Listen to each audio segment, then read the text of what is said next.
आज নিয়ে চলে এসেছি নিরামিষ পনিরের একটি ভিন্নধর্মী রেসিপি। এভাবে পনির রান্না করলে মাছ মাংসের কথা মনেই পড়বে না। পুরো ভিডিওটা না টেনে শেষ পর্যন্ত দেখুন, আশা করি ভিডিওটি আপনাদের কাজে আসবে। তো কিছুই না, প্রথমেই পনিরটাকে আমি এরকম টুকরো করে কেটে নেব। এবার কড়াইতে সাদা তেল দিয়ে সামান্য একটু নুন ছড়িয়ে দেব, যাতে পনিরগুলো ভাজার সময় কড়াইতে লেগে না যায়। কেটে রাখা পনিরের টুকরোগুলো এবার তেলের মধ্যে দিয়ে দিচ্ছি। এপিট ওপিট করে একটু রং ধরলেই তুলে নেব।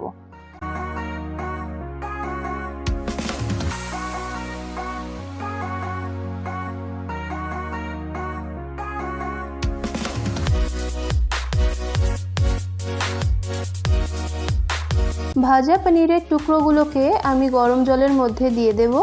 এই প্রসেসটা ফলো করলে পনিরটা অত্যন্ত সফট হবে। এবার কড়াইতে তেল দিয়ে কিছু ফোড়ন অ্যাড করব।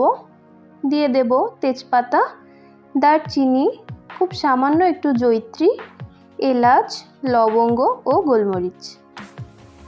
এবার একটা মশলা এখানে অ্যাড করব। তো কিভাবে মশলাটা বানিয়েছি চলুন আপনাদেরকে একবার দেখিয়ে দিই। মিক্সিতে বেশ কয়েকটা গোটা কাজু, 2 চামচ পোস্ত, একটা গোটা টমেটো, 1.5 ইঞ্চি পরিমাণ আদার টুকরো আর 3টে কাঁচা লঙ্কা একটু জল দিয়ে একটা মিহি পেস্ট বানিয়ে নিয়েছি। এবার ফোড়নের মধ্যে পেস্টটা দিয়ে দিচ্ছি।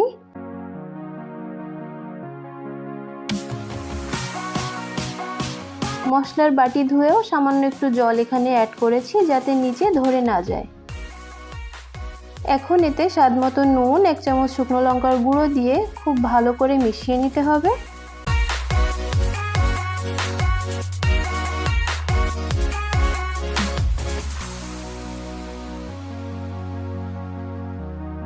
দেখুন তেলটা কেমন ছেড়ে ছেড়ে আসছে।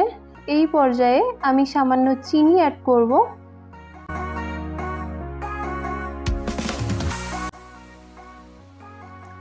মশলা কষানো হয়ে গেছে। এবার 1 বাটি গরুর দুধ আমি আগে থেকেই জাল করে ঠান্ডা করে রেখেছিলাম, সেটাই এখানে দিয়ে দেব। খুব ভালো করে ফুটিয়ে নেব।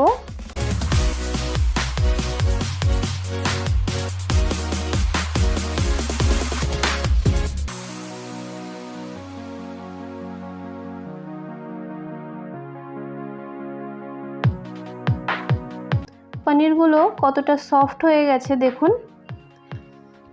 এবার এই পনিরের টুকরোগুলোকে একে একে দিয়ে দেব।